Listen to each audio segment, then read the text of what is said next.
Hello, everybody. Welcome to the Intellectual Agrarian Podcast, where we talk philosophy from the farm.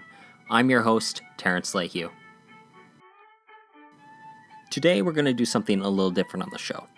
I'm going to share with you a story from my early farming days in a series that I have entitled My Father's World, after the hymn by Maltby Babcock.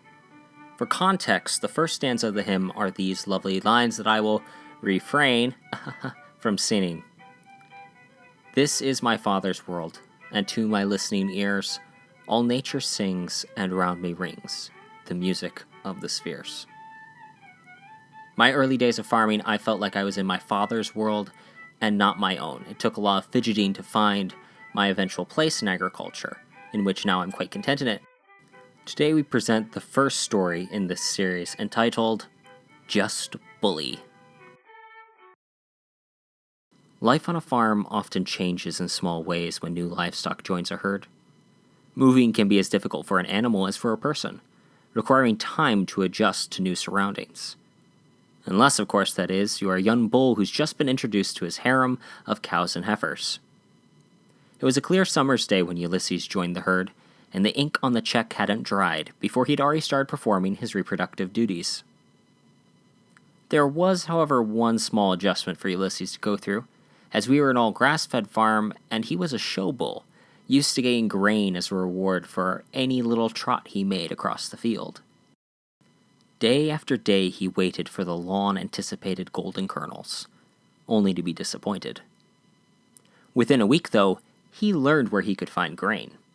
It turned out that his neighbors in the field, the chickens, were fed a grain feed in their mobile chicken coop.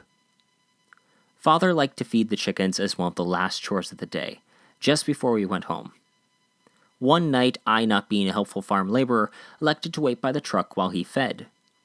Bored, I put my earbuds in and started listening to music. Always fancying myself to have a voice, I started singing along to the music and doing a little dance with the tune. Because really, isn't life a musical? While I played Fred Astaire, Father fed the chickens with 2 5-gallon buckets of feed. 2 feeders hung in the coop, and it was just after filling the first one that Father felt the jolt. Turning, he found Ulysses' big head staring back at him. Nose sniffing, eyes sparkling, he knew there was grain, and he wanted it. The bull had inserted himself as far forward in the front door as possible, with his 4 feet in the coop and his head and neck stretched inside. 1,800 pounds of grain-crazy bull between Father and the door. The coop had not been designed with emergency exits in mind, so there was no helpful glowing sign to guide a quick retreat. The only other door was just big enough for a chicken to trot in and out of, and the windows would never open wide enough to accommodate a full-grown man. "Tea!" he shouted at the top of his lungs, hoping, praying that I would come to his aid.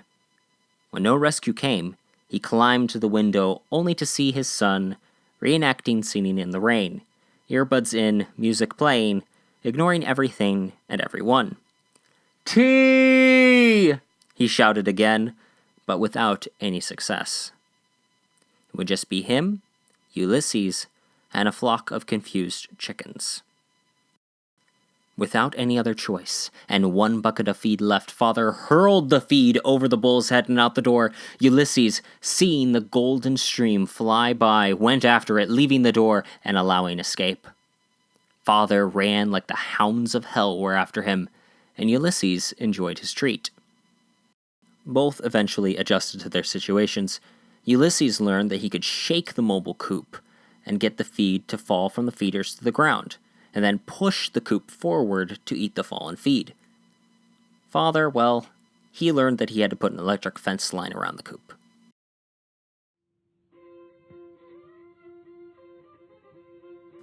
What did you think of this first episode of My Father's World?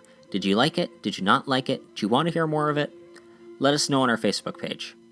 As always, thanks for listening. You can support the show by leaving a nice review on iTunes, SoundCloud, and Stitcher, or whatever listening medium you are using. And while you're there, please subscribe. I'm Terrence Lehue. This has been the Intellectual Agrarian Podcast, reminding you to keep farming the dream.